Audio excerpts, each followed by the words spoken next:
আপনি যখন সত্য কথা বলতে এবং সত্য কথা লিখতে ভয় পাচ্ছেন, জেনে রাখুন আপনি কারোর দাসত্বের শিকার হয়ে যাচ্ছেন। আপনার আত্মবিশ্বাস কমে যাচ্ছে, আপনি দুর্বল হয়ে পড়েছেন এবং আপনি অন্যায়কারীর বন্ধু হতে চলেছেন। মনে রাখবেন, একটি কারণেই বোঝা যাবে যে মানুষটাকে আপনি ভালোবাসেন সেই মানুষটাই আপনাকে ভালোবাসে কিনা। আর সেটা হলো, সে যদি আপনাকে সময় দিতে চায়, আপনাকে প্রচুর ভালোবাসতে চায়, তাহলে বুঝবেন সে মানুষটা আপনাকে ভালোবাসে। আপনাকে যে সত্যি ভালোবাসবে সে কখনো অজুহাত দিবে না। তার যত সমস্যা হোক, যত কষ্ট হোক, সে শুধু আপনাকেই সময় দিতে চাইবে। আর এটাই হলো প্রকৃত ভালোবাসার উদাহরণ। আপনি যদি আপনার প্রিয় সঙ্গীকে পরীক্ষা করতে চান, তাহলে তাকে স্বাধীনতা দিন। তাকে বাহুডোরে আবদ্ধ করবেন না, তাকে স্বাধীনতা দিয়ে দেখুন। যদি সে আপনার অপুরন্ত স্বাধীনতা পেয়ে নিজেকে আপনার কাছেই সমর্পণ করে, তাহলে বুঝবেন মানুষটা আপনাকেই ভালোবাসে। আরও মনে রাখবেন, আপনার প্রিয় মানুষ আপনার স্বাধীনতায় কখনো হস্তক্ষেপ করবে না, সবসময় আপনার পাশে থাকবে। আর যে আপনাকে ভালোবাসে সে আপনার কাছে কোনো কিছুই গোপন করবে না। সে আপনাকে সব সত্য কথাই বলবে, আপনার কাছ থেকে কোনো কিছুই লুকানোর চেষ্টা করবে না।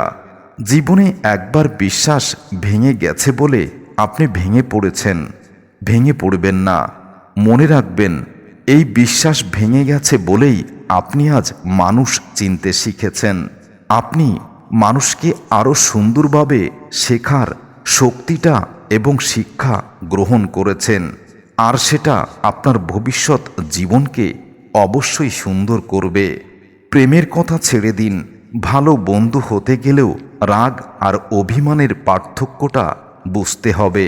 আমাদের সমাজের এমন কিছু ভালোবাসার মানুষ আছে যারা কোনটা রাগ আর কোনটা অভিমান এই পার্থক্যটাই বুঝতে পারে না।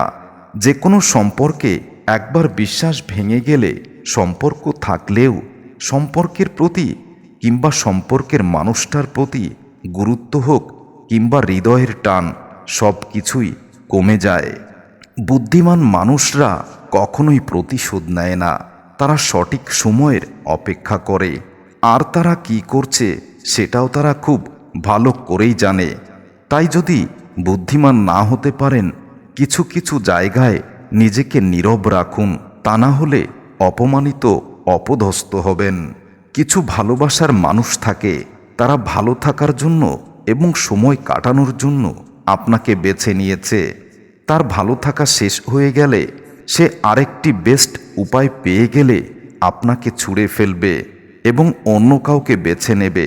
আপনি তখন তার কাছে শুধু প্রয়োজন হয়ে থাকবেন, আর প্রিয়জন হয়ে থাকবেন না। তাই কাউকে ভালোবাসার আগে এতটুকুই বুঝে নিন মানুষটা প্রকৃত ভালোবাসার হৃদয়ের অধিকারী কিনা। কখনো কখনো নিজের মনটাকে প্রাধান্য দিতে হয়, কেননা মানুষ কেবল বাইরের দিকটা দেখে বিচার করে, মন বোঝার চেষ্টা কেউ করতেই চায় না। জয়ের জন্য অনেক সাধনার প্রয়োজন, কিন্তু পরাজয়ের জন্য একটা ভুলই যথেষ্ট। আপনি একটা সার্টিফিকেটের জন্য 1 বছর পড়াশোনা করেছেন, কিন্তু পরীক্ষার দিন আপনি যদি 5 মিনিট লেটে পরীক্ষা কেন্দ্রে ঢোকেন, তাহলে আপনাকে পরীক্ষা দিতেই দেবে না। আর এটাই বাস্তবতা। মানুষকে পাত্তা দেওয়া কমিয়ে দিন, দেখবেন জীবন অনেক সহজ হয়ে যাবে। ইঁদুর কেন খাঁচায় বন্দি থাকে এটা জানেন? হয়তো জানেন না, তবে শুনে নিন। ইঁদুর বুঝতে পারে না ফ্রিতে কেন খাবার দেওয়া হচ্ছে। আপনি তাকে নিয়ে খুশি থাকতে শিখুন, যে আপনাকে পেয়ে অন্য কাউকে খুঁজতে চায় না। আপনার মাঝেই পৃথিবীর সমস্ত সুখ খুঁজে পায়। নিজেকে লুকাতে শিখে গেছি, কারোর অবহেলা এখন আর আমার কিছু যায় আসে না। মানুষ তার জীবনের ভুলগুলো তখন বুঝতে পারে যখন একটি ভুলের কারণে জীবন থেকে অনেক কিছু হারিয়ে যায়। ভুল করা সফলতার প্রথম সিঁড়ি নয়, ভুলকে সংশোধন করাই সফলতার প্রথম ধাপ। যখন আপনি আকারে ছোট ছিলেন, আপনার গায়ের শক্তি কম ছিল, মনে রাখবেন এরকম পরিস্থিতি যখন আপনি পড়বেন, তখন আপনার বুদ্ধিকে কাজে লাগাবেন। আপনার প্রতিপক্ষ আপনার থেকে শক্তিশালী হবে, এটাই স্বাভাবিক। সেখানে আপনাকে আপনার বুদ্ধির জোরে জয়লাভ করে আসতে হবে। এই পৃথিবীর মানুষ তোমাকে লবণের মতো ব্যবহার করবে। একটু বেশি হলেও সমস্যা, আবার একটু কমে গেলেও সমস্যা। যার যতটুকু প্রয়োজন ঠিক ততটুকুই ব্যবহার করবে, আর এটাই বাস্তবতা। বোকা মানুষগুলো নিজেকে জ্ঞানী মনে করে, আর জ্ঞানী মানুষগুলো নিজেকেই বোকা মনে করে। এটাই হলো জ্ঞানী এবং বোকার পার্থক্য। যারা সব সময় কষ্ট মেনে নিতে শিখে গেছে, তারা ভালো থাকার মানে বুঝে গেছে। যারা ভালো আছে, তারা সব রকম পরিস্থিতিতে নিজেকে মানিয়ে নিতে পারে।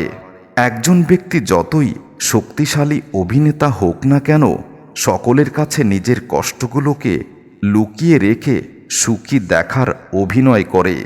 সে যতই সফল হোক না কেন, দিন শেষে গভীর রাতে সে নিজের মনের কাছে ধরা পড়বেই, আর নিজেকে সান্ত্বনা না দিতে পেরেই নিজেই গভীর রাতে চোখের জল ফেলবে।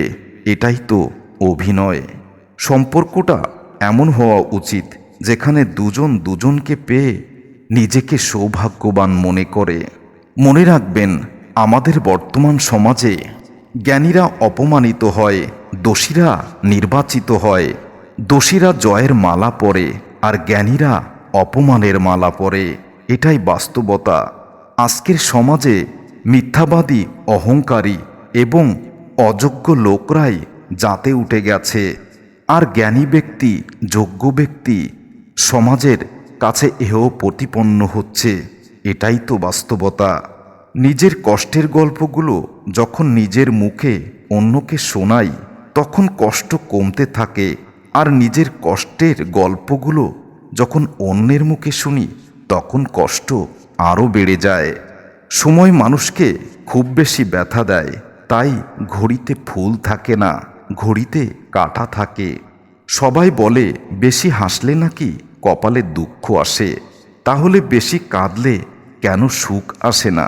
এটাই তো বুঝি না। সব বিষয়ে পারদর্শিতা দেখানোর কোনো দরকার নেই। ইচ্ছেগুলোকে স্বাধীনতা দাও, উঠতে দাও আকাশে। লোকের কথায় কান দিও না, সে তো রোজ বাতাসেই ভাসে। প্রত্যেক মানুষ তার কর্মের ফল পাবে, এর জন্য সঠিক সময়ের অপেক্ষা করতে হয়। কেউ যদি তোমাকে ব্যাপকভাবে অপমান করে, তবে একটু অপেক্ষা করো, সময় সেই অপমানের জবাব অবশ্যই দিয়ে দেবে। একটা কথা মনে রেখো, স্ট্যাটাস বা টাকা দিয়ে সম্মান আসে না, সম্মান আসে মানুষের হৃদয়ে জায়গা করে নিতে পারলে। তুমি কোটি টাকার মালিক হতে পারো, কিন্তু অসহায় মানুষগুলোর সাথে তোমার আচরণ কেমন হবে এটা তুমি নিজেই বুঝে নিও। কে কাকে কতটুকু ভালোবাসে তার উপর সম্পর্ক নির্ধারিত হয় না। কে কাকে কতটুকু শ্রদ্ধা করে, কার উপর কে কতটা নির্ভরশীল, তার উপরেই সম্পর্ক নির্ভরশীল। হৃদয়ের আঘাত নিয়ে মানুষ বেঁচে থাকে ঠিকই, কিন্তু তাকে বাঁচা বলে না, এটাকেই বলে জীবন্ত লাশ। কাঁচ কিংবা মানুষের মন আঘাত ছাড়া কোনোটাই ভাঙে না। তাই মানুষকে এমন কিছু আঘাতের সম্মুখীন হতে হয়, যার জন্য তাকে সারা জীবন সেই আঘাতের মূল্য দিতে হয়। ভালোবাসার মানুষটা শত ভুল করলেও তাকে ক্ষমা করে দিতে হয়, কিন্তু ভালোবাসার মানুষটা যদি তার ভুলের জন্য অনুতপ্ত হয়ে ক্ষমা চায়, তাহলে তাকে আরও বেশি ভালোবাসতে হয়।